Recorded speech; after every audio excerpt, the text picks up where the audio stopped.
Hello and welcome to the Everyone Has a Story podcast. Yes, it's that time of year again where we start to think about the new year, and that brings on resolutions. New Year's resolutions. I think that's just another name for reinventing yourself. And we find some really creative ways to do that. You know, we've been doing it for centuries now, I believe, with the New Year's resolutions. But I'm going to talk more about a serious point of reinventing yourself in these New Year's resolutions. We're going to talk more about mental health and really what that means.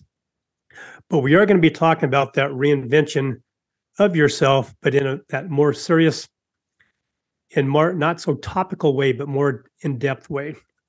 And so my story goes like this today. I had a supervisor, an owner at one of my jobs who, when I was the general manager, I was in charge. That's what I was put in that position for. But this one owner would always come up to me throughout the day, and he'd always say, "Roger, we've got a problem." And he'd always start that conversation like that. And then all of a sudden, he stopped coming in saying, "We have a problem." He'd start coming in saying, "Roger, you were doing this really well, something really, really well."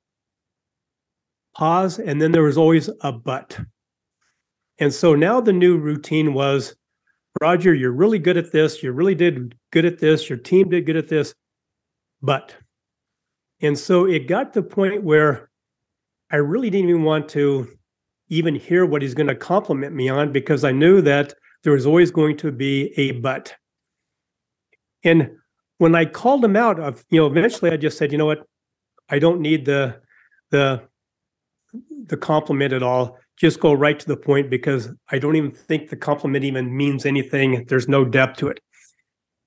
And he said, "Wow, that's not what they coached me on. They always said to always, if you had something to say something nice before you gave the alternative and say what the but's all about."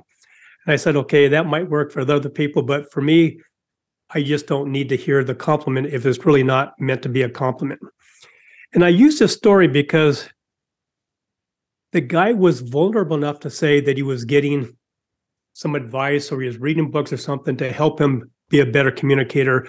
And really, that was his version of reinventing himself. And so when I look back, even though I was always the butt end of his butt, the fact of the matter is that he was trying, and I didn't give him enough credit for that try. And that's what we're really going to talk about today with my guest speaker, because no matter what who it might not be you that's dealing with some type of personal, mental health issue, but there's a good chance that someone in your family, someone on your team, someone that is dealing with it.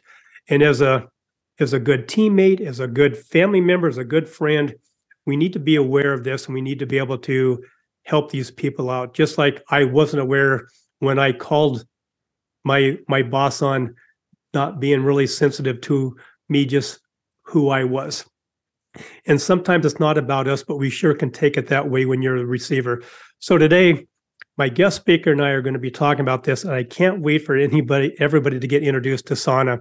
Sonna Johns is my guest speaker, so welcome. Thank you for being here.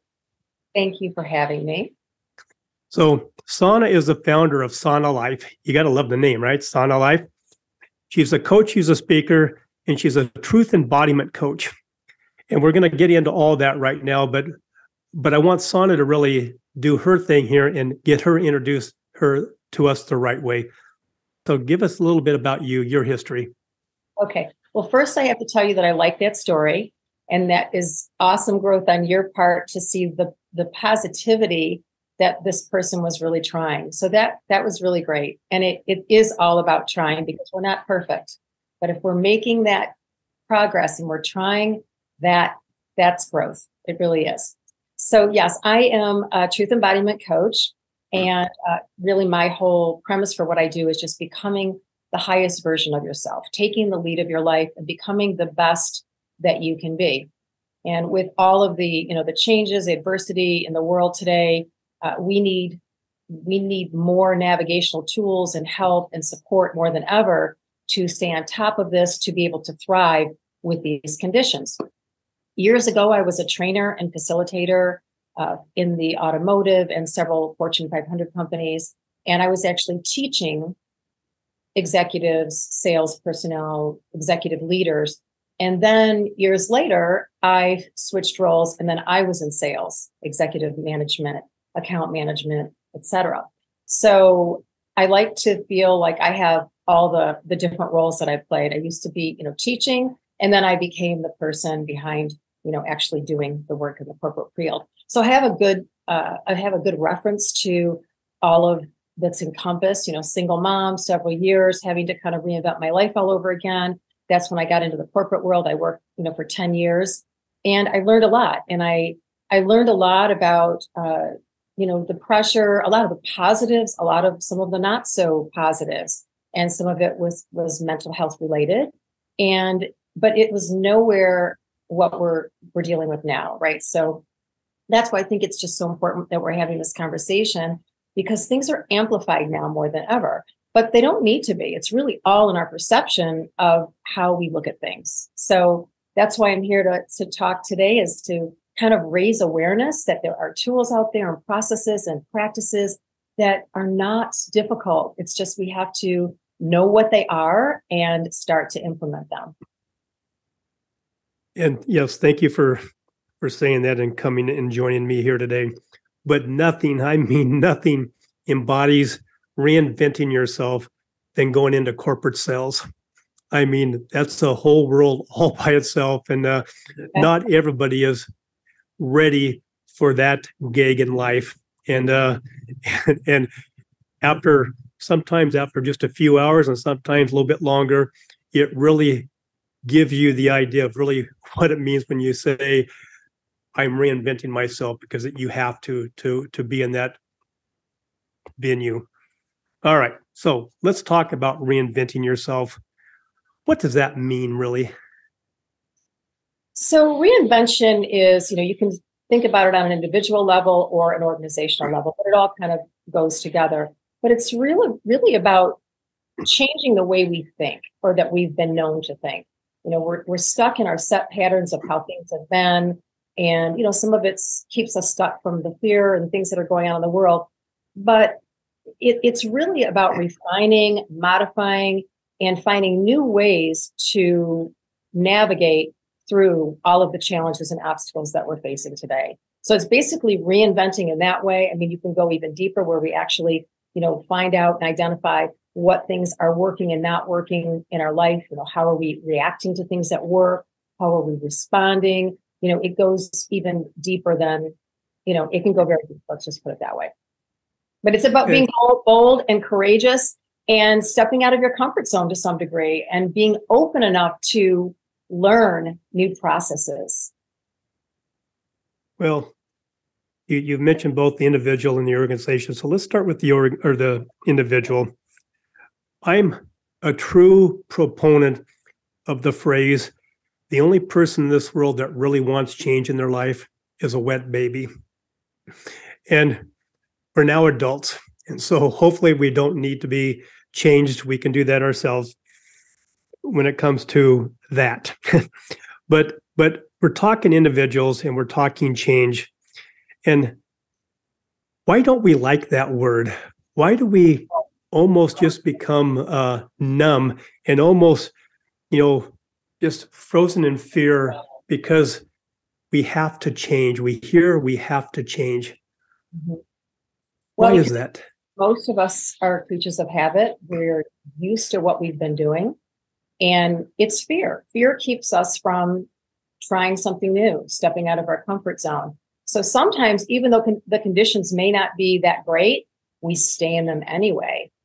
And, when we do that, we limit ourselves from being our highest selves, having more potential in our personal lives or professional lives. But it's really that comfort just keeps people locked in because they're used to it. Fear of failure, fear of change. And why do we fear that? I mean, just like the word change it draws a lot of emotions, usually negative emotions. But then why do we so almost just drop paralyzed or become paralyzed when we hear fear or we sense fear? Mhm. Well, I think we most don't want to make a mistake. We don't want to make a mistake because we'll look silly, we'll be embarrassed. And, many of us have egos and we don't want to look like we don't know what we're doing. So that's a lot of it. And some of it can go even deeper, Roger, back to childhood and, whatever things in our earlier life that kind of set us up for that fear. But then on the opposite side of it, of that spectrum, you have people that have more of a growth mindset where they see the challenges or the obstacles as an opportunity to grow, to become better, to, have something to get excited about and work together, or whether it's on a team or whatever. But it's looking at things in a more expansive way, because when we don't, we stay confined and then we don't grow. And if we can just switch the mindset to being more open and expansive and be curious about some of these changes that we might take on and where they might lead, well, the sky's the limit. So we just hopefully at the very, very, very, very tail end of the COVID pandemic. Hopefully it's way behind us, but none of us have ever expected to live through something like that. And that's changed a lot of us. We were locked up at our home. We had to work remotely. We still work remotely. But everything you just said right now, why should it really matter today or why does it matter more today than what it did before? I think it matters more because we're faced with more. It seems to be more amplified because of, all the things that we're exposed to, like the media. And listen, we're always going to have obstacles. We're always going to have other things being said. And life is always going to be changing. This world is going to be changing. And it's really all how we respond to it. First of all, how we perceive it, our perception of what is going on, because we can always turn a negative into a positive or even neutralize it at the very least. So it's really a personal, individual reinvention, if you will, of how we think, how we want to look at things. So, things are different now. People are more concerned about things. There's more worry. There's more anxiety than ever. There's more unhappiness in the workplace than ever. It's a major problem in this country, in this world right now. And that's why I know, we're having this conversation because, we have to be able to raise awareness and let people know that there are tools and support and practices and processes and things that they can do that aren't that difficult. You do have to make a commitment to implement them, but they're available. And I'm not sure that people know exactly what to do and where to turn when they're feeling this type of anxiety or pressure within their lives.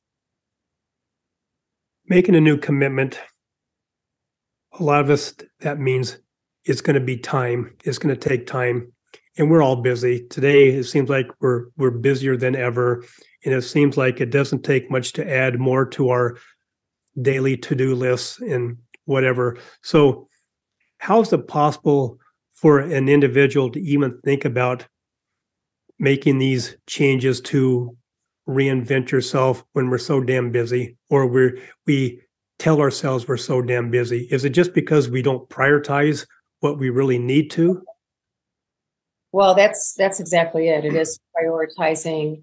And, anything worth getting, you've heard the quote, I don't know the exact quote, but anything worth getting is you've got to work for it. I mean, nothing comes easy that's really worth getting. And as we work on ourselves, our personal development, our personal, mental health, it's going to take some work. But it doesn't mean that it's going to be your whole day. I mean, first of all, it's about making a commitment to yourself that you are going to do something for yourself, prioritizing yourself, because I am a firm believer that we have to prioritize ourselves in order for us to help everyone else, like work efficiently at work, be productive and thrive at work, thrive in our relationships, thrive as parents. We have to work on ourselves first. We have to take care of ourselves, which, that leads me into self-care, prioritization, and taking time out every day for yourself. Now, that everyday time out for yourself could be literally 5 minutes to start with. It doesn't have to be an hour. So that's some of the things that I take people through when I actually do some of my live events, is some of the processes and tips that they can use on a daily basis to incorporate into their life. And it doesn't have to be a long, drawn out thing. Now, sometimes you'll work into it, maybe, 30 minutes, an hour a day, or maybe you'll have a morning routine and an evening routine. But all of that can be worked out, customized to the person. It's just prioritizing yourself and making that commitment where you're telling your subconscious, like, I care about myself, I care about my mental health, and I know that this is going to affect all other aspects of my life, my relationships, my family, my work, my productivity, and the relationship that I have with myself. So you've talked about awareness. It all starts with that. And so a lot of us, I'm going to say sometimes to me, just ask my wife, sometimes I need that kick in the butt. I need that proverbial slap across the face to wake me up to say, you need to think about this. You need to know that this is what you're doing and this is how you're doing it. So how does someone, you're the coach here, how does someone really become aware without having the spouse slap them upside the head or kick them in their old rear end, to be aware that they need some help? Well, it's kind of a two question type thing, because you can become aware by things becoming chaotic, relationship suffering, you feel it physically, mentally, whatever the case may be. But also you feel it from a standpoint where you'd have to pause. I'm really big on responding versus reacting. It's something that I really implement with all of my coaching across the board. So it could take something as simple as just pausing for a couple seconds, taking a breath, and then thinking before you speak. I know it sounds like it's not a big deal, but it helps so many people, because over time you incorporate that into your daily life and everything that you do, and it becomes a default. It's self-mastery, and it is the most empowering, self-empowering thing that we can do, is be control of our emotions and how we speak and respond to others. All right. We dove into the individual. So now let's go to the team, the business, the organization. How does this really apply to them? They are the holders or recipients of all their employees, their staff. And it is necessary for them to be aware of everybody on their team and how they're doing both physically and mentally. So give us a breakdown on how you would guide an organization to really understand how this applies mental health to the individuals in it, means better mental health for the organization as a whole. So how does that apply? Well, first of all, I think that it's most companies and most upper management, they see this. They know this is going on. Has it been a priority is really the question. They know it's out there. They know this is happening. But it's really, again, prioritizing, making this a new culture within your company. And, conceptually, it can start, with your frontline workers, because, that's where, there's where the fuel of the company is, the energy of the company. But it has to be implemented at the top. So leadership has to see that this is a big enough issue and that this does affect their productivity. It affects their relationships with their customers, their clients, their suppliers, whatever it may be, and even their coworkers. So it affects everything. And then you take it a step further, it affects their personal life.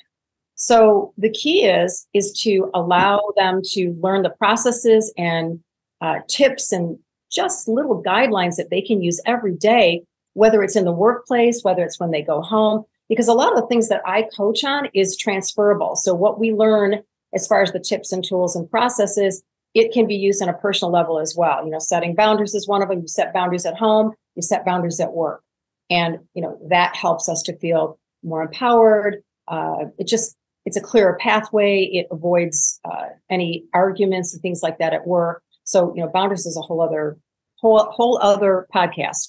But so I don't want to get off track. I'm sorry about that. But so these are some of the things that have to be implemented from the top, basically, is what I'm saying, because the leadership has to support their team and hold space for their team.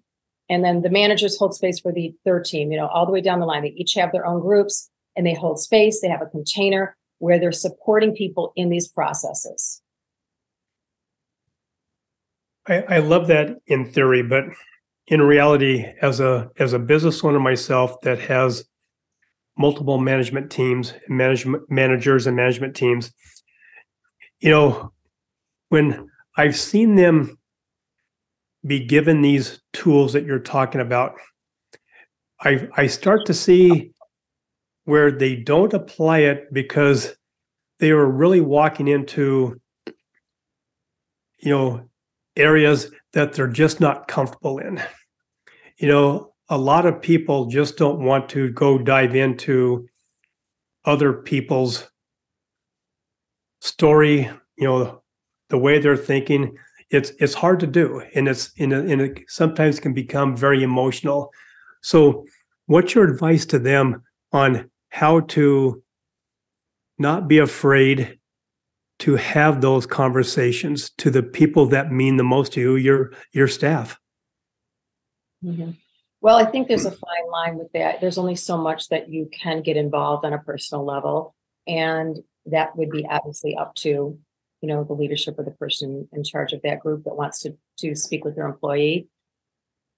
I think that, some of the things that I'm talking about are things that they can incorporate on an individual level. So that reinvention individual level that they can incorporate throughout their workday and at home. So just for example, Roger, it's really important to shift the energy. So if you're at work, you're really stressed out, maybe a coworker is bothering you, or you're just, you've had it. Your desk is piled up.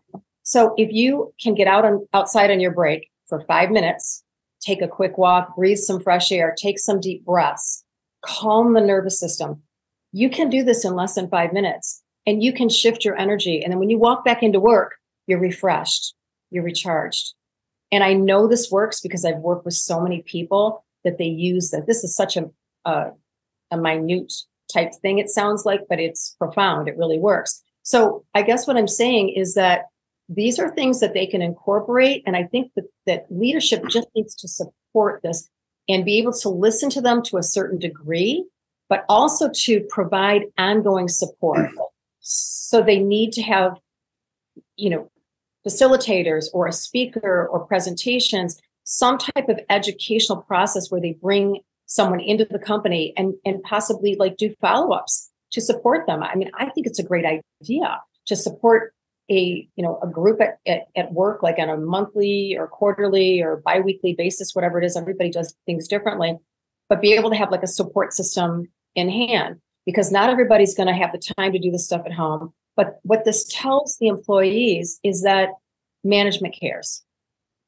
They care about our mental health. And you know what? If they're going to do this for us and bring someone in to, give us some navigational tools, give us some inspiration, and this makes me want to work here. Because a lot of the things that, I talk about as well, or, a lot of coaches or people that come into organizations, is positivity in the workplace, so that we create a vibrant work environment, people that are supporting each other, acknowledging, appreciating, thanking, helping one another. All of these things, and this is part of the process that leadership would, of course, implement. All of these things help the organization grow.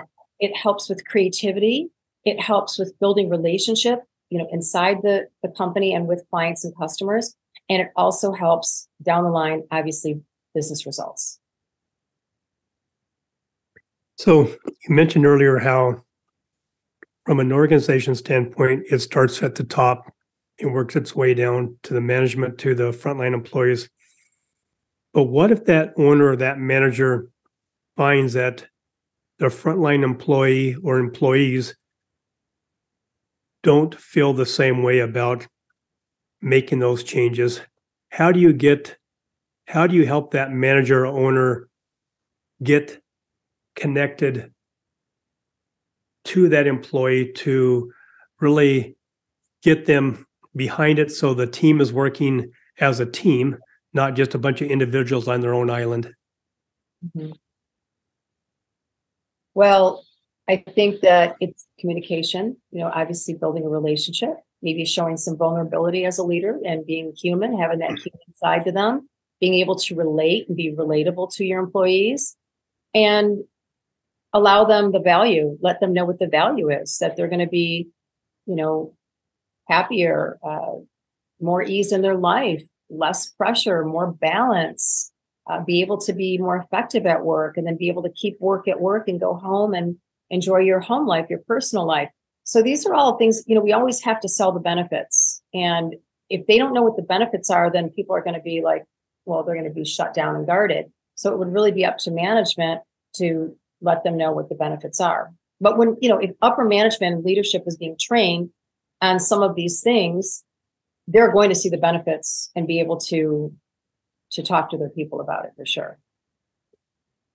So early in my career, I used to teach tennis. After I got done playing tennis, I started teaching tennis. And I would have some students, some junior students that were the offspring of some very, very good, strong tennis players. But because they were mom and dad, the child didn't want to listen to mom and dad when it came to the sport, even though they were probably better tennis players than I ever was. The mom and dad were, the child didn't want to listen to mom and dad. They wanted to listen to that so-called expert, the pro. And so when a manager, an owner is dealing with these individuals who, for whatever reason, doesn't look at that owner or manager as the expert. So why should I become and show my vulnerability? Why should I even think about taking, advice from the non-expert because they're just my manager? They're not the expert here. How important is having that coach, you, me, that comes in and can, step aside a lot of the obstacles that were already created between that frontline employee and the owner or manager, and to really make things happen? They have to see why. They have to see why and how it would change their life, how it would make their life easier, how that when they're internally more at peace, that everything else falls into place. And I know that's a very broad thing to say, but it's really true, because when we are able to navigate through these things, emotionally regulate our thoughts and emotions, respond instead of react, to get control of these types of emotions that come into play with all of the challenges, they see that this is really going to benefit them in the long term with their life overall, because mental health is definitely wearing on a lot of people. There's a lot of people that are depressed and they don't know the first thing to do. And a lot of times people think, well, they just have to go to a therapist, and I'm not against therapy at all.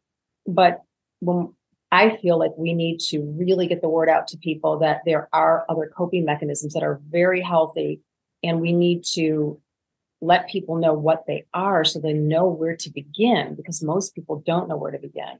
And that person also we have to try to get him to see the possibilities. And that's why I talk about a growth mindset. Like if you have somebody that's really set in their ways, sometimes it's hard to open them up. And, we may not always be able to do it, Roger, but a lot of times when they can see what the benefit is and how it can make their life better overall in all areas, then you might see a glimmer of light where they're willing to be a little bit more open-minded. And where could or should an accountability partner step in and help these individuals? Accountability is number one. Consistency, accountability, no question about it with anything. And I also feel that with what is going on in the world today, I feel like we need support. Everybody needs support. Everybody. Support needs support. Therapists need therapists. Coaches need coaches. We all need to support each other. We need to support each other in community, in any way that we can, because we're in this together. And it doesn't have to be that bad. I mean, because, listen, the love of others and the camaraderie, that's a beautiful thing, right? So accountability, I mean, I've coached people, for instance, people that have stayed very, very consistent and have had great results, incredible results. And then people that are kind of inconsistent, those are usually the ones that, are kind of wishy-washy. And the ones that stick with it and are consistent and make that commitment, they're the ones that are seeing the change over time. Sonna, I can't thank you enough for being my guest today.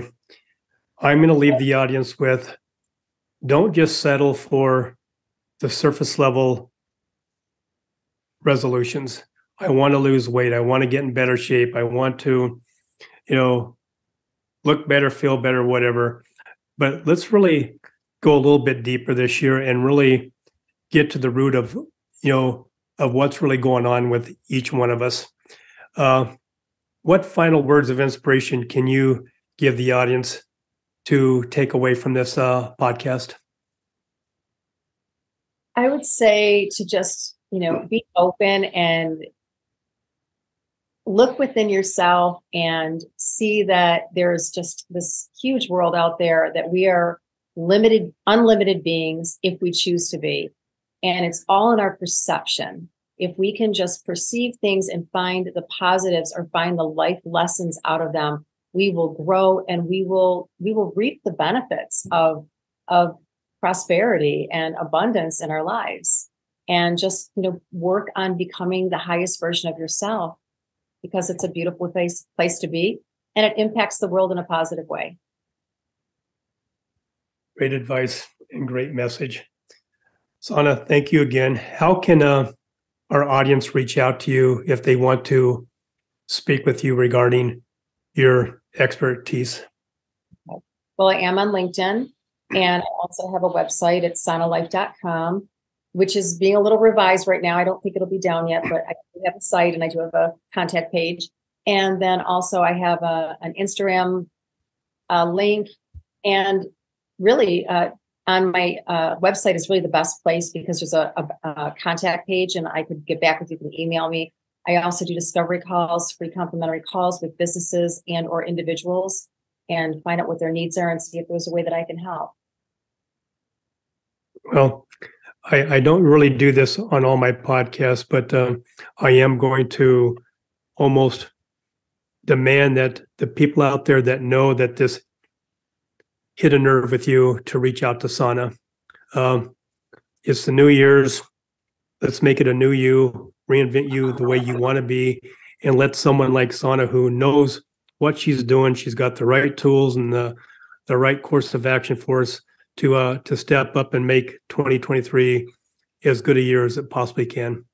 Thank you, Sonna. Thank you, and I hope to have you on plenty more podcasts. So thank you again. Thank you, Roger. I like that. A new you in 2023. Absolutely.